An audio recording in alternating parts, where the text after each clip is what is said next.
G'day, this is Captainoob, and this is a double laser rifle with bullets exploding for area damage and 15% faster reload. So a legacy double whammy. Not only is this thing explosive, which is generally the more favored thing on laser weapons, but it's also got double ammo capacity, which was cut out of the game shortly after it was released. So, you know, double legacy means this thing, in terms of sentimental value for some players, goes way up there.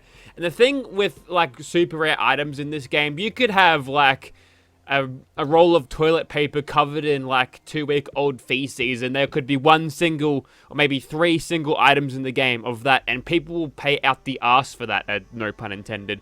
But yeah, anything that's super rare is going to get super upvalued, whether it's actually all that effective or not. Whether this thing is actually good, I mean, it is going to be good because it's a legacy double thing, so we get plenty of ammo capacity, but I still would prefer a bloodied because that extra damage is helpful for killing stuff super fast and not using up any of the fusion cells. But the time to kill is going to be similar anyway, because obviously the one wasteland, additive damage shit and all of that. We've got a severe beta wave tuner on that, so if there's any cloaked enemies during daily ops or an Assaultron Dominate, we set them on fire so we can see them.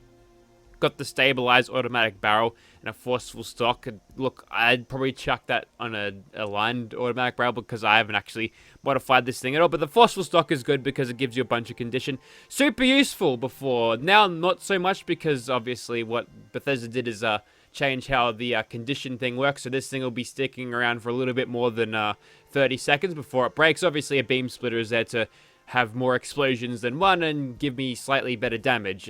It's actually a lot better damage, but whack some of these perks on. We'll chuck on the Commando perks because it's an automatic weapon, and we're going to be chucking on the Demolition Expert perk as well, because that does give you some unlisted damage with the projectiles, and Bloody Mess goes on as well. Got Serendipity and Ricochet here. That's this one's only going to be useful if we get killed a lot, which we might. I don't think so, though. We should be okay. I think the most damage that will occur to us will probably happen to ourselves, and the damage is now 68, which is this close to greatness. This close. You can't see my fingers, but they're really close. Okay, so here we are outside of the Fallout Frontier dev's office, and, well, time to clear out some pedophiles, huh? Oh, wait, there's super mutants here. Well, I guess super mutants beat us to the punch, so that's unfortunate. Maybe. We'll just stick to killing super mutants like normal. So what I'm doing is just running around in VATS. If I had my unyielding stats up with lower health, I'd be slightly more accurate and slightly more consistent, but I don't think it'll matter all that much. I got bitten by a dog there. They're actually very quiet when they run around, not like regular dogs, so they tend to sneak up on me these days. Now we're doing 99 damage. Obviously, we're not going to be hitting 100 because, you know, we can't have those satisfying round numbers like 69 and 100. Also, I'm wearing the Inkwell outfit and the Inkwell backpack, right? This is the Season 3 crap that you've been seeing a lot, obviously, if you've been playing the game. And the backpack kind of hovers there. There's a little bit of funkiness with the mesh there, would make it hovers. So, you know, for a matching set, not aesthetically pleasing to have the backpack floating there like that. But honestly, put that bug on the back burner. We've got bigger bug fish to fry. Crustaceans, if you will. Yeah, fix melee, Bethesda. You've done good work with patch 25 to fix a lot of the dumb shit in this game. And speaking of condition, there we go. It's barely going down at all. So that's good. But yeah, we need our melee weapons fixed. I need Becca punching to what she used to be. You need her running on all 8 cylinders.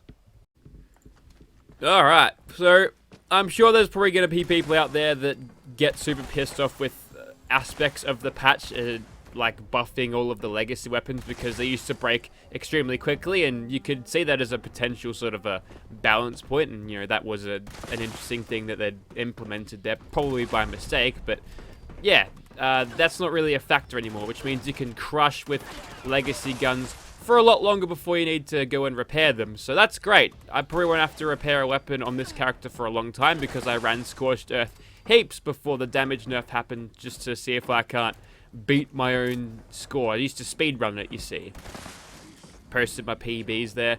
I didn't get the quickest overall. I got the quickest unchem. See, we made up all of these different divisions, so, you know, because I couldn't be fucked taking chems at first. Then Ratty Star comes along and shits all over that piece of shit. That's okay, though, because he could never beat my time on Earl, so and it helps me sleep at night to think to myself that it's all RNG and there's no skill involved with Barbara, because that's what it is, right? You gotta wait for her to fucking, you know, land and do all that shit. She's completely invincible while she's going through her landing animation, so, you know, if you can get her to land in the first 2 seconds, then you're great, but if you can't, then you're ruined, and then you gotta go and run it again, which is, fuck me, can I just jump up in this thing? Why am I for fuck's sake. There we go, finally fucking figured out how to jump up here. I don't know what I was hitting on the way up there, but it certainly wasn't run. It certainly wasn't going well there. But yeah, then Earl came along and he was a tanky bastard. Still is to this day. Probably worse off now. Just a fucking big bullet sponge and... Alright, Fire, you can fuck off now. I'd like to see through that. Yes, and haven't really bothered to speedrun that shit since. People keep getting mentioned on Twitter. It's like, hey, look at this, look at this. Okay, cool. You're doing it, doers. We used to run that solo, mate. That's how you do it. You run it by yourself. So this thing's obviously crushed in here, and it'll continue crushing. We might trip up against Scorch Beast, so we'll have to see how that goes. I'm surprised that Super Mutant didn't hit me because the netcode is dodgy sometimes. And hopefully Winter's head isn't dented from being smashed into a ceiling after trying to jump up to the control room. Let us continue with this thing. Yeah, reload it. We loaded an extra 4 fusion cells in it. So this should be a piece of piss, really. We've got all of the ammo capacity in the world to keep us going, so if we ever have to stop for a reload, that's going to be quicker too. So yes, it's a very self-sustaining weapon sort of thing, where you can just sort of sustain yourself in a fight very easily with this extra mag capacity. And that's kind of the good thing about Double. I don't care for the novelty value of something that's not in the game, and whether this thing is even fucking legit. Maybe it is. You don't really know. Could be injected. Didn't ask. It was from... I think a young fellow gave it to me, and probably got it from some other fucker, who hopefully didn't tell it to the dude with RMT, because, you know, don't fucking feed into that system. It's a bad system. You know, it's a good system, though. The stocks at the moment keep continuing to eat the rich. I haven't seen unity between the right and the left since ever. Keep doing what you're doing, gamers.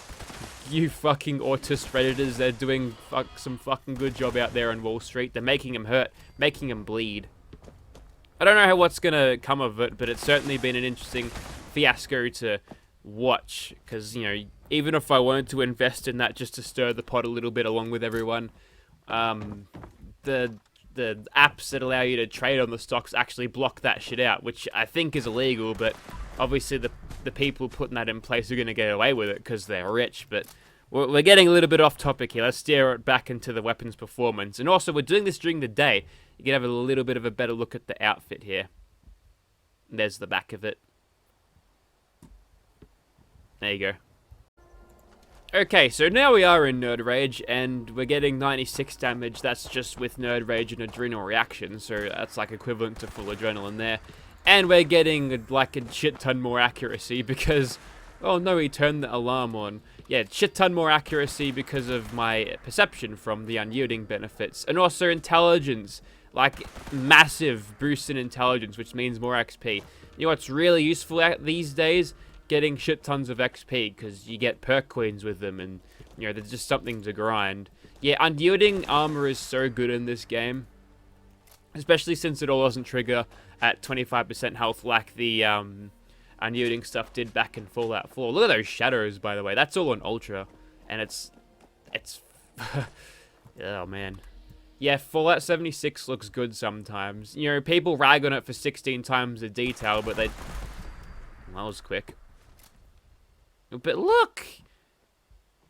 I mean, if you're on console, you wouldn't be able to see this kind of graphical fidelity, but damn it. You know, Fallout 4, it's not the worst looking game, and 76, the fucking same thing, whatever. You know what? This weapon is so powerful that these perk things, we don't even need them. Now, unfortunately, I don't have Through-Hiker to chuck on to make myself OP, so we'll have to deal without that. But even without perks, this thing will probably crush. Yes. a little bit of balance issues going on here, I think, and everybody knows it. But the people who have got these weapons are like, no, no, no, don't change them. I like crushing everything. And why wouldn't they, right?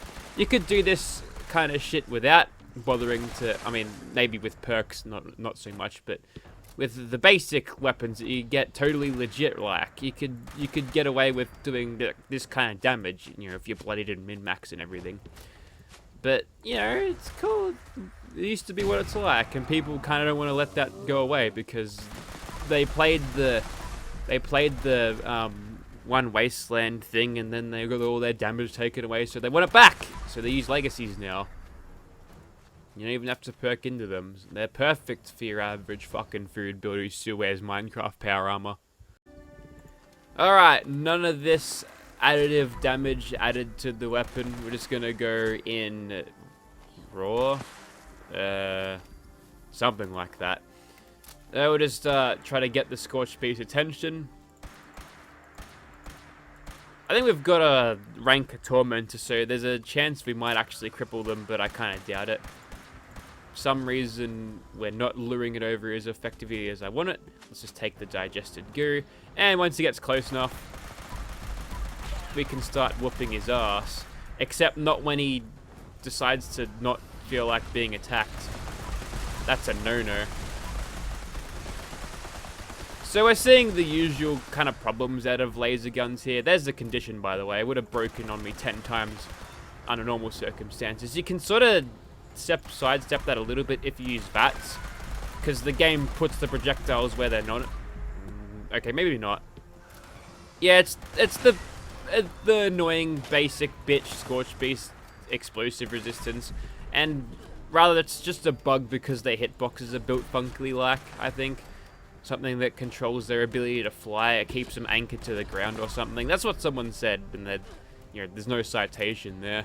But, you know, there might be something going on here. I think the hitbox is so large that it's bad. Also, there's a reason to not use legacy weapons on a Scorched Beast, because you might accidentally gluify them or disintegrate them in the air, and then good luck getting the loot from that thing. Which I believe the Scorched Beast Queen can't get that happen to her anymore, so it's not going to happen in super major cases like that. But if you happen to come across a rare 3-star variant of a Scorched Beast, and this is your cue to spawn one, game, no, that's not happening. But yeah,